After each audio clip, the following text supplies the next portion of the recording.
The human plumber saved the alien queen's heirs with a magnetic clamp. The royal nursery of the imperial hive nest on Kryn Prime was supposed to be the most secure location in the galaxy. Protected by 3 meters of reinforced plasteel, an overlapping lattice of phased energy shields, and a permanent garrison of elite bionites whose carapace blades could cleave a battlecruiser in half. It was the sanctuary of the sovereign's direct lineage. Then came the infiltrators. They were shadow stalkers from the outer rim, faceless, silent, and genetically engineered for absolute, untraceable murder. In under 3 minutes, they had bypassed the electronic locks, slipped past the exterior sensors, and neutralized the elite bionites with a silent pulse toxin that left the guards paralyzed in their own shimmering armor. Deep within the chamber, resting in their suspended thermal vats, the 3 imperial heirs, fragile, pulsating lava chrysalis creatures destined to rule half a quadrant, glowed with a faint, iridescent amber light. The lead assassin, a towering, multi-limbed nightmare draped in active camo netting, raised a thermal dissolution blade. The mission was simple: eradicate the bloodline, cripple the empire, and vanish into the void. Clang! The assassin froze. The metallic echo didn't come from the hallway. It came from the service access hatch in the corner of the ceiling. Clang! Squeak! A human in grey, grease-stained overalls dropped gracefully out of the conduit, landing with a soft thud on the pristine white floor. He wore heavy-soled boots, a utility belt bulging with an alarming array of mismatched hand tools, and a red baseball cap pulled low over his forehead. He had a stub of a cigar clamped between his teeth and was holding a greasy wrench like it owed him money. This was Gary. Officially, he was Senior Pipe Fitting and Sanitation Technician, 3rd class, assigned to station-keeping duty on the Imperial Palace's sub-basement infrastructure. Unofficially, he was a former Terran combat engineer who had taken a civilian maintenance gig because the pension was good, and the galaxy had finally stopped blowing itself up long enough for him to retire.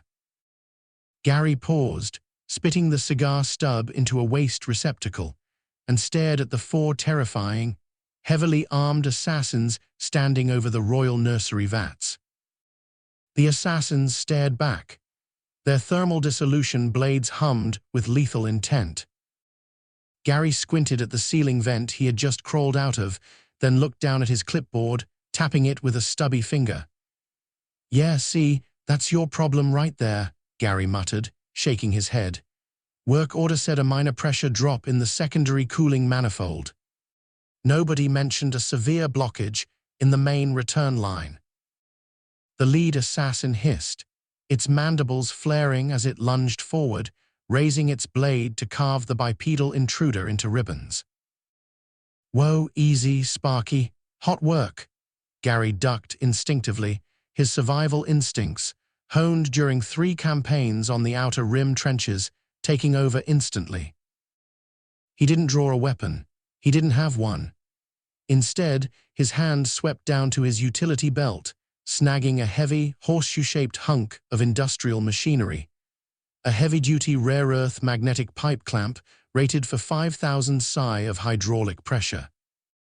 As the assassin brought its blade down, Gary casually stepped inside the arc of the swing, pivoted on his heel, and slammed the heavy magnetic clamp directly against the center of the creature's chest plate, right where its secondary power cell hummed.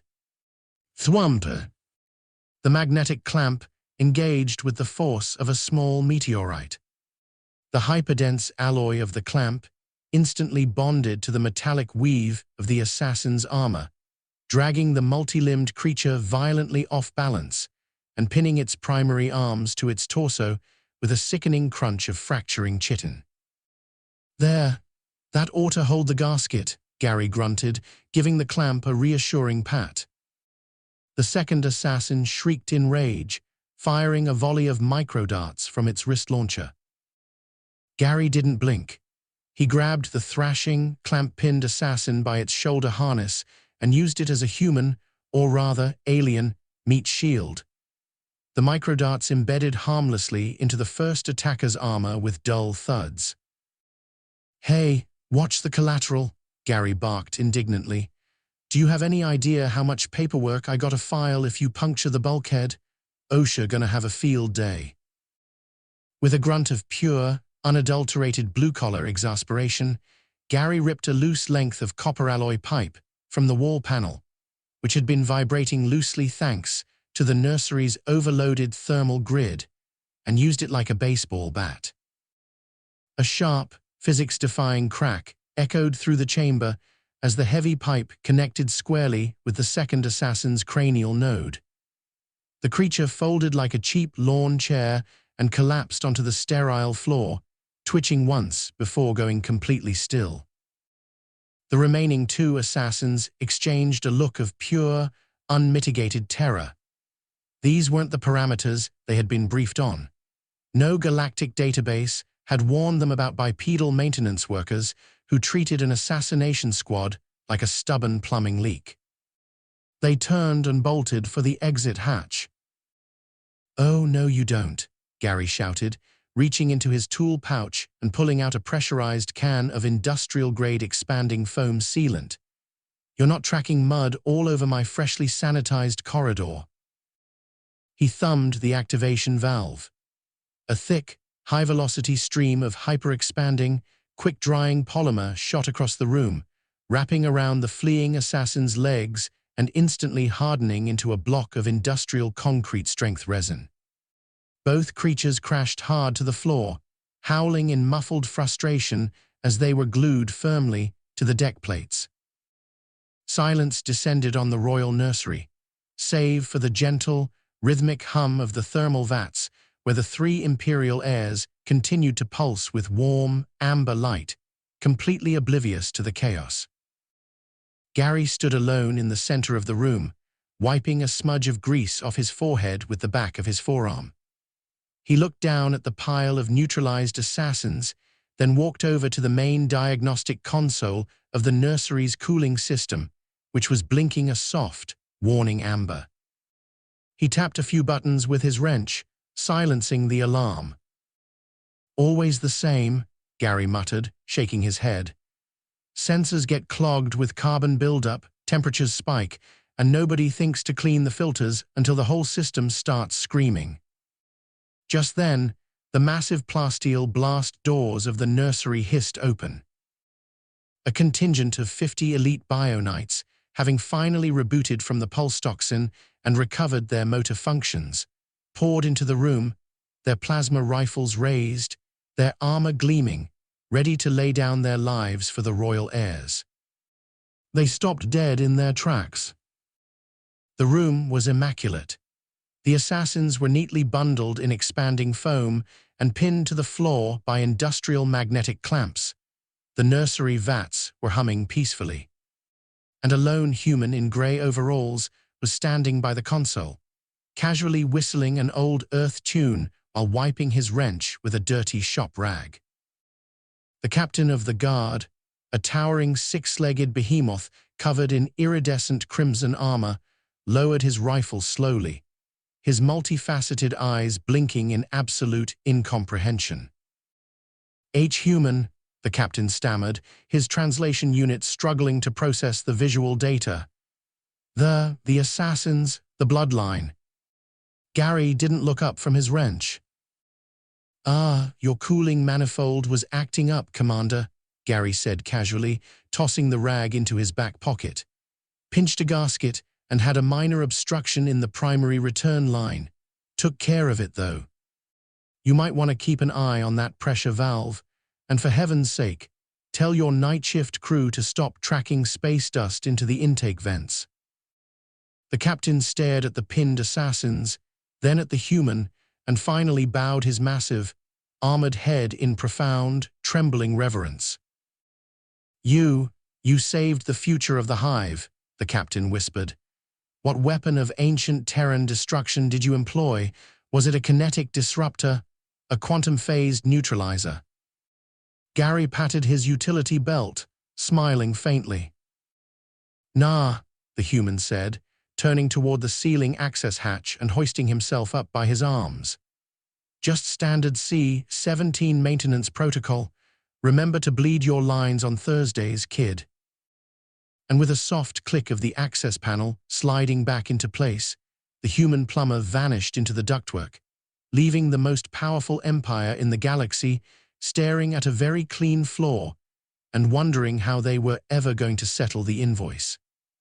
The maintenance duct clicked shut, leaving behind a silence so absolute that the 50 elite bionites could hear the distant, rhythmic ticking of the nursery's cooling fans.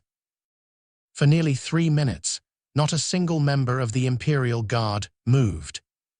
They simply stared at the floor, at the twitching, foam-bound assassins, at the massive magnetic pipe clamp still humming softly against the chest plate of the lead intruder, and at the smudge of grey grease left behind on the edge of the pristine white console. The captain of the guards slowly turned his multifaceted eyes toward his second-in-command, a younger warrior whose carapace was still shimmering with the residual green tint of the pulse toxin flush. Did he just bill us?" the captain whispered, his translation unit struggling with the abstract weight of human economic concepts. "I believe so, Commander," the subordinate replied, his mandibles clicking nervously. The human entered the sector under Work Order 12-4. He stated that the obstruction was cleared, but made specific reference to a parts and labor surcharge before he departed. The captain slowly straightened his crimson armor, walking over to the main diagnostic terminal. On the screen, right beneath the standard environmental diagnostics, a blinking amber notification had appeared. "System maintenance complete. Invoice #4092B generated. Total 150 credits or 1 carton of imported cigarettes. Remittance due to Subbasement Bay 4. The captain stared at the screen, then looked back at the 3 pulsating, amber-lit thermal vats where the royal heirs floated in undisturbed peace. The survival of the entire imperial bloodline, a dynasty that had ruled 3 quadrants through terror, blood, and crushing military might, had just been secured by a middle-aged bipedal technician using a plumbing tool and an industrial can of expanding foam. "Send the cigarettes," the captain muttered heavily, "and make sure they are the menthol ones. I do not want to know what happens if we default on a maintenance contract with a species that treats an assassination squad like a clogged drainpipe." Meanwhile, 3 levels down in the dim, humming expanse of Subbasement Bay 4, Gary the plumber tossed his greasy wrench onto his metal workbench, pulled a fresh stub of a cigar from his pocket, and struck an old-fashioned match against the sole of his boot. He took a long, satisfying drag, exhaling a cloud of blue smoke into the industrial exhaust fan, and pulled a small data pad toward him. With a tired grunt, he tapped out his daily log report. Location: Imperial Hive Nest Kryn Prime. Task: cleared minor blockage in nursery cooling return. Complications: 4 stray pests found nesting in the ventilation ducts, addressed with standard magnetic retention clamps and polymer sealant. Status: system nominal. Recommend scheduling a follow-up inspection next Tuesday, provided the locals don't track mud into the intake valves again. Gary clicked save, locked his terminal, and leaned back in his squeaky chair, staring up at the metal-ribbed ceiling as the distant, thrumming hum of the galaxy's most terrifying empire quieted down for the night. "Not a bad day's work," Gary murmured to himself, closing his eyes. "Now if only the vending machine on level 3 would stop eating my credits, everything would be running smooth." Up on surface level, the ripple effect of Gary's routine maintenance was already shaking the foundations of the Kryn Dominion. Word of the botched assassination attempt, and its humiliating conclusion at the business end of a heavy-duty pipe clamp, spread through the Imperial intelligence networks with the speed of a plasma fire. Within 24 hours, The Shadow Guild that had dispatched the assassins sent an emergency encrypted communique directly to the Kryn High Command. It contained no tactical data, no counter-threats, and no demands for ransom. It was simply a formal, abject retraction of services, noting that their operatives refused to work in any sector serviced by bipedal maintenance contractors equipped with high-yield magnetic hardware. On the central command deck of the Imperial fleet, Supreme Sovereign Valen stared at the encrypted retraction scroll floating above his console. He rubbed his temples where his secondary horns were beginning to ache. "They are giving back the deposit," Valen muttered in sheer disbelief, his multifaceted eyes wide. "The most ruthless syndicate in the Outer Rim is offering a full refund because their best stalkers got glued to the floor with expanding home repair foam." His tactical officer shifted uncomfortably, his chitinous plates clicking in nervous rhythm. "Sire, intercept logs show that the Survivor Syndicate has also updated their regional risk assessments.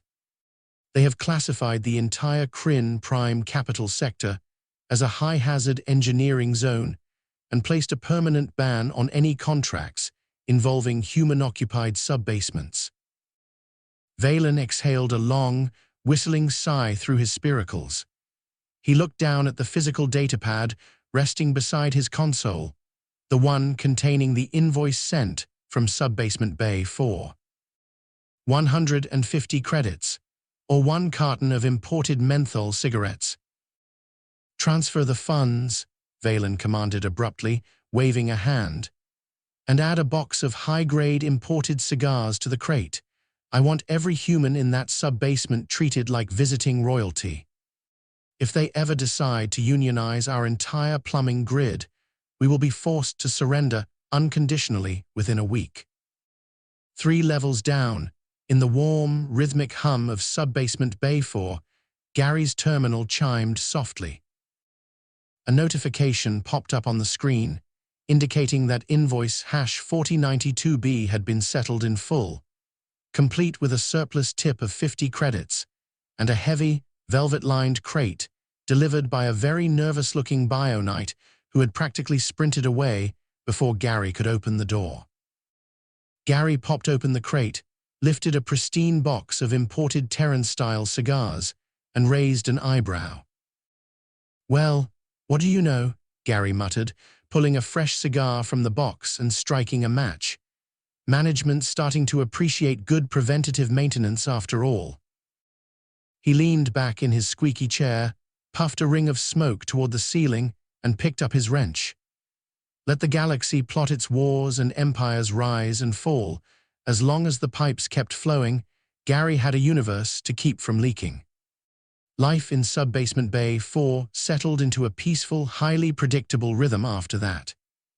The assassins stayed away, the elite Bio-Knights tiptoed past the bay with reverent nods, and the plumbing network of Kryn Prime ran with the quiet, flawless efficiency of a Swiss watch.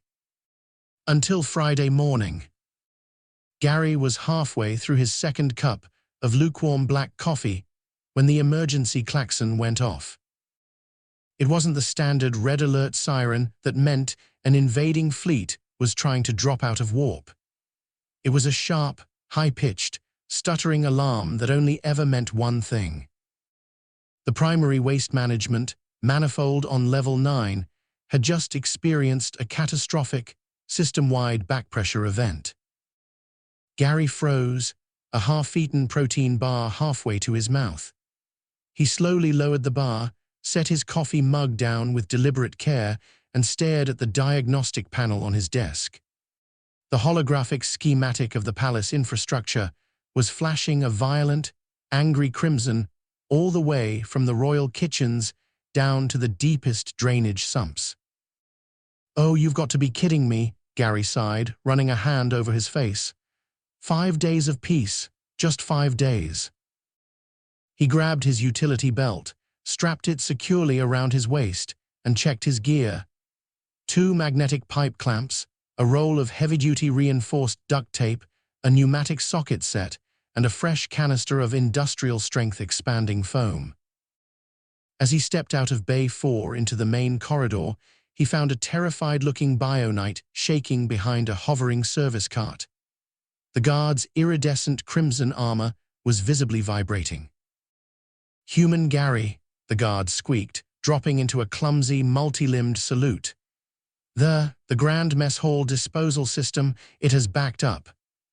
A delegation of 300 visiting High Fleet admirals were dining on hyperdense nutrient paste, and something has gone terribly, catastrophically wrong with the sink disposal. Gary tightened the red baseball cap on his head, spitting his toothpick onto the deck plates. "Lead the way, kid," Gary muttered, grabbing a heavy-duty plunger from his cart. "And somebody better have a mop ready. This is about to get professional." Don't forget to like, comment, and subscribe for more incredible stories. Hit the bell icon to stay updated on our latest uploads.